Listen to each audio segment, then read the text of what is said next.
This chapter is on the actual delivery of the customized employment services.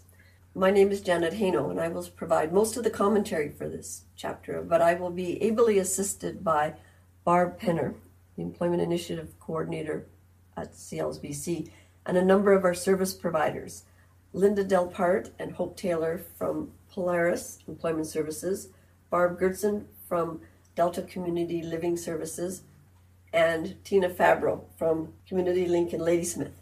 In addition, you will see a number of videos that have been ably prepared by a number of our other service providers. We thought it appropriate to quickly review the project vision. Our vision for undertaking the Customized Employment Demonstration Project was to expand employment opportunities for persons with developmental disabilities. We sought paid work in integrated settings and focused on the individual's abilities and required supports for success. We defined work as being paid, full or part-time, and self-employment. Work was created to meet individual needs and provide economic benefit to the employer and the employee. Workplace and natural supports are in place to help the individual succeed. Throughout the project, we used the following definition of employment, and we thought it useful just to remind everyone what that was. Paid work that takes place in an integrated community setting alongside people without disabilities and where wages, benefits, and working conditions comply with industry standards and relevant laws. For the purposes of this project, employment does not include work experience or volunteering, but may include self-employment. Just a quick review of some of the principles underlying customized employment. Employment planning starts with the person. It begins with the premise that everyone can work. Discovery is the process that uncovers the skills, talents, and abilities of each individual. Each job is customized on a person-by-person basis. Jobs are created where responsibilities are negotiated between the employer and the employee, and individualized employee-employer relationships are created. There are economic benefits to the employer and the employee, and fundamentally, there is transition to natural supports. Job responsibilities are based on job seekers' strengths, needs, and interest. It includes a proactive negotiation of a position and tasks and supports with an employer. It ensures that supports are in place for an individual to be successful in the job. And fundamentally, we believe that customized employment is an option for everyone. There are a number of service modules in the customized employment services. So on this slide, we have broken down some of our observations based on collecting of data over the past 3.5 years. These are the significant milestones that we tracked, the average duration in terms of weeks and the average effort, again, based on approximately 300 individuals served. I remind you that these are averages and not necessarily what would be encountered for a specific individual. Obviously, there will be a number of outliers. There is overlap on duration as many of the activities are concurrent. Activities can and should overlap. Carrie Griffin suggests that discovery should take on average 4 to 20 hours for an individual.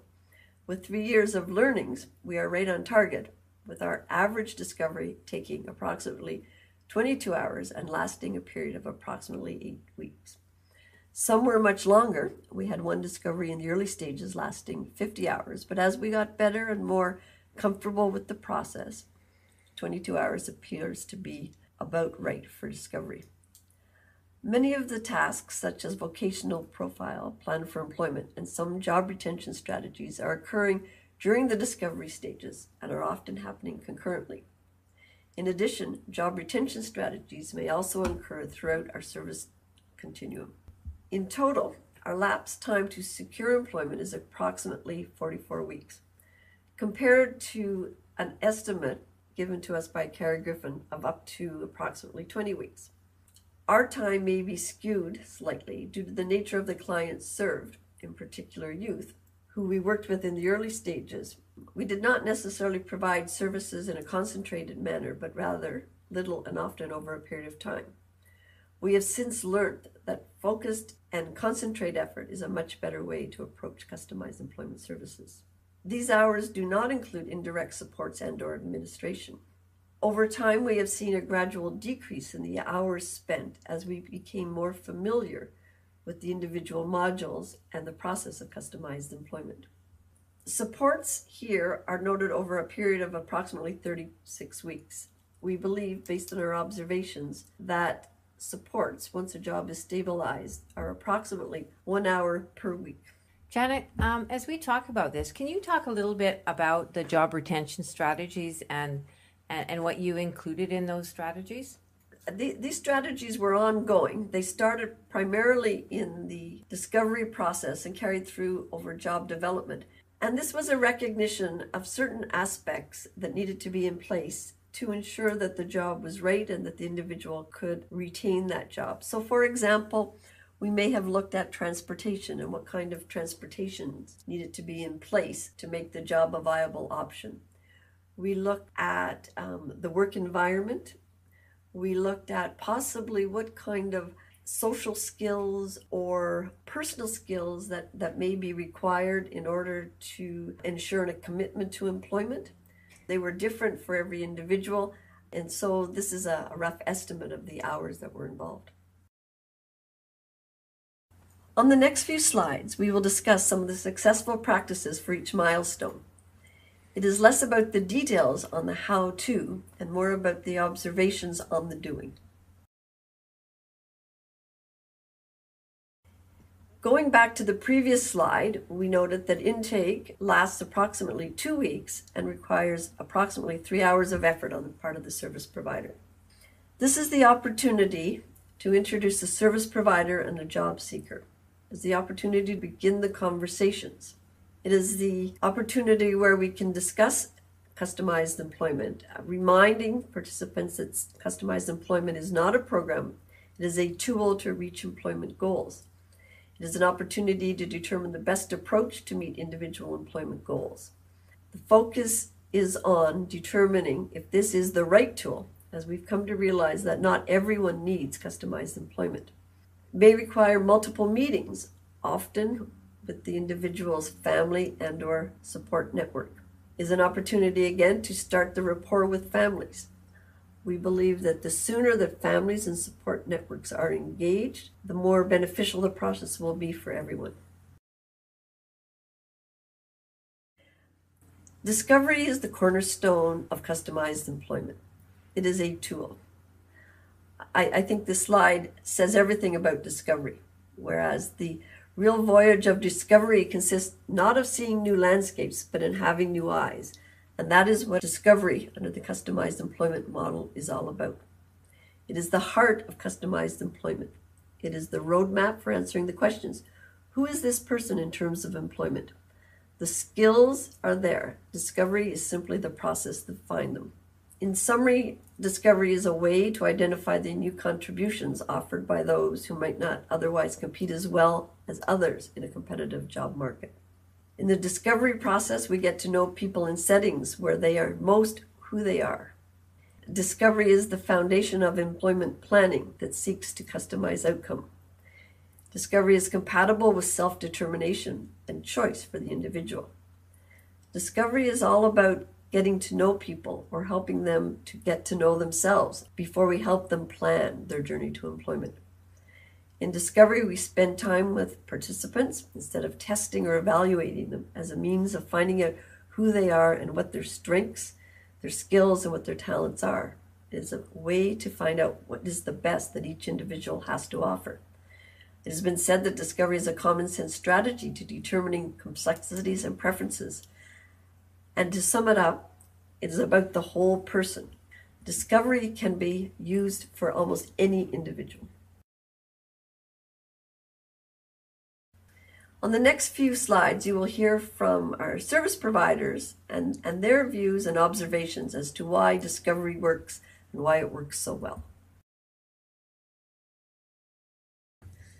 So I'm here now with Hope Taylor, an employment specialist, and Linda Delapart, the executive director from Polaris Employment Services. And we are going to talk a little bit about the customized employment model for delivery of employment services. So I'm really asking a very open-ended question of Hope and Linda, and it's around what is different about customized employment as an organization that has previously provided employment services, and why does it work, and how does it work to achieve long-term solid employment results?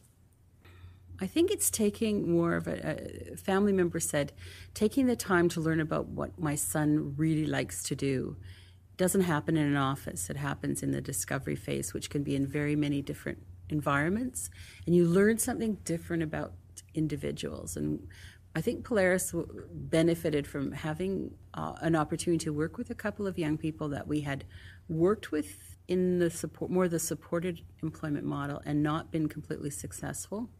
What was different about Customized is we learned really what did that person, where were they happiest, what did they like to do, where were skills that we wouldn't have seen in an office, and how do you make that information work as to where in the business community might we find those duties or those skills. So I think that was really solid for us in terms of learning about the Customized model, the differences. If I go in sort of order of the process, that discovery is the foundation of the CE process because that focuses the job development. That takes it to a very focused approach, and it results in connecting the person to the right place, the right people, the right work conditions.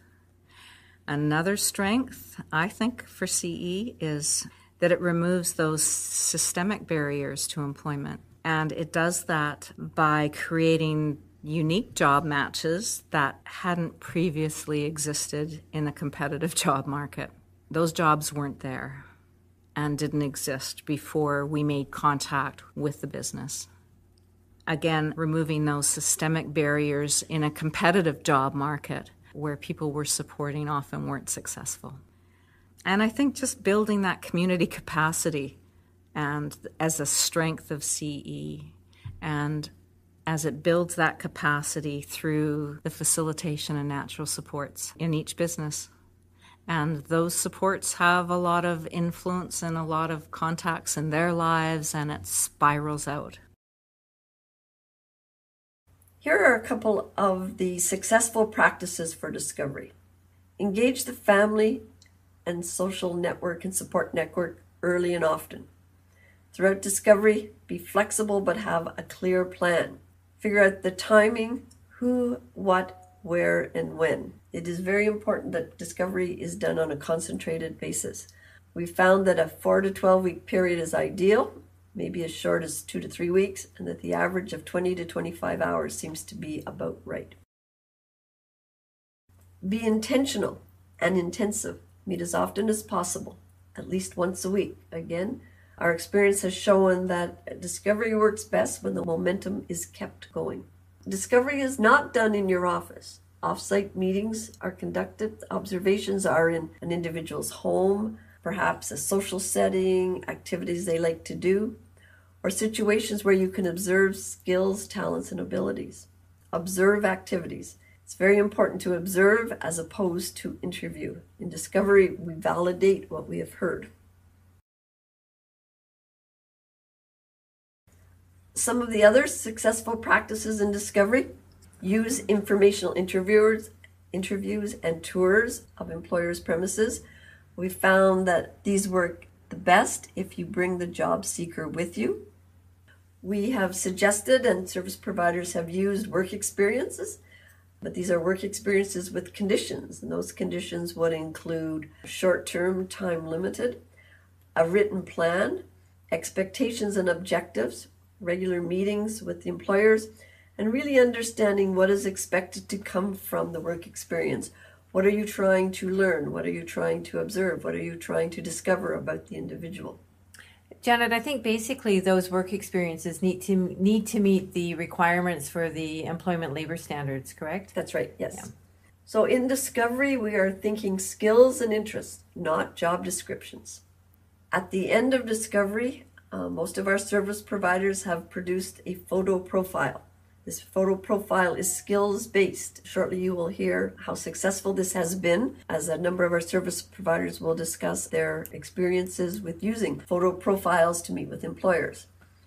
And at the end of discovery, we end up with the photo profile and the foundation and the tools to create the vocational plan.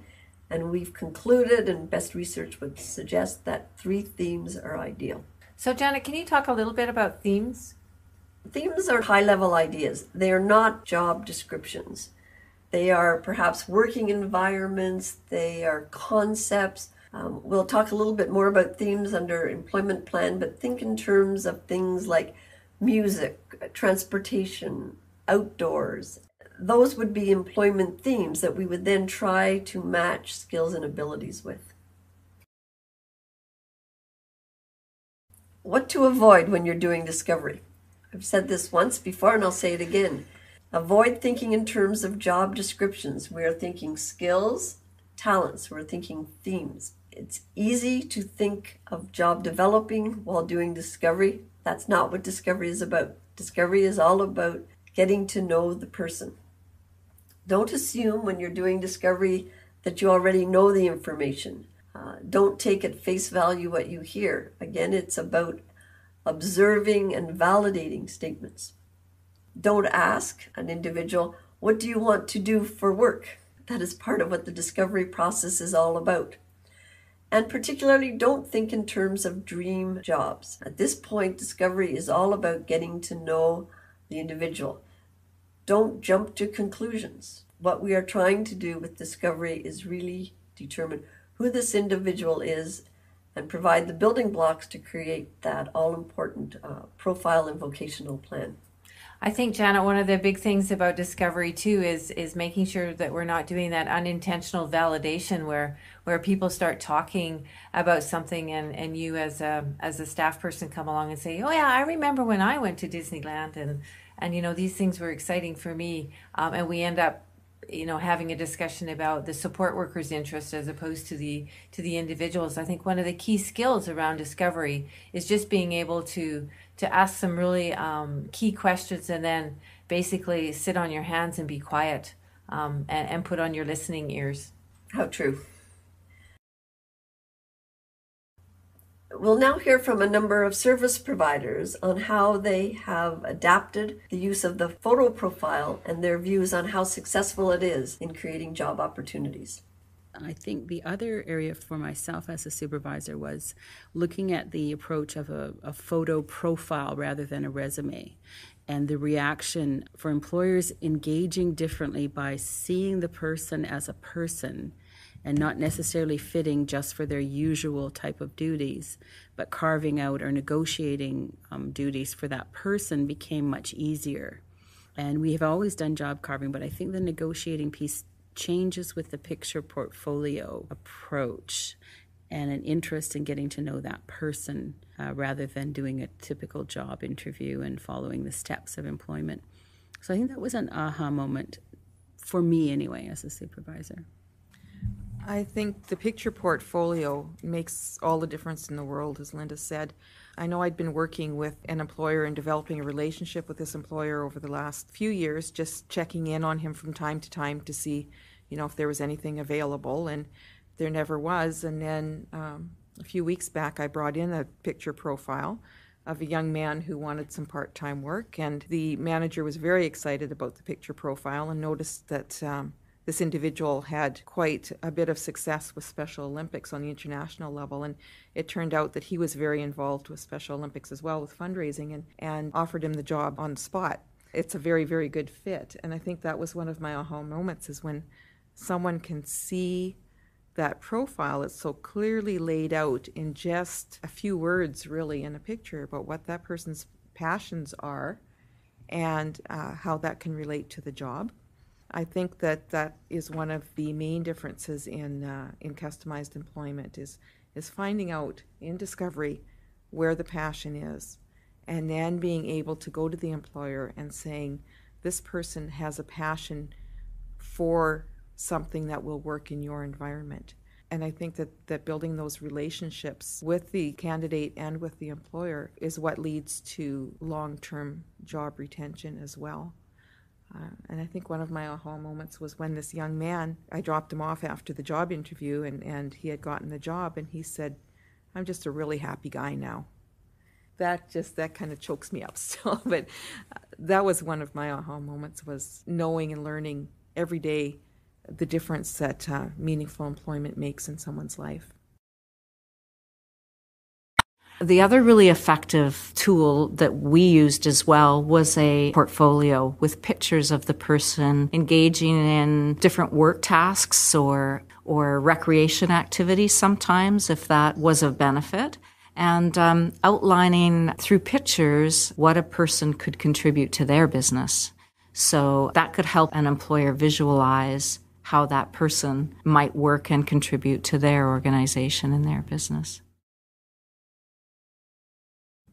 We always talk how critical the ongoing relationship with employers is, and I just wondered if you had some comments around using the customized process or approach, just what impact that has, or what you've learned from adopting the job creation model or some of the other tools that we've talked about.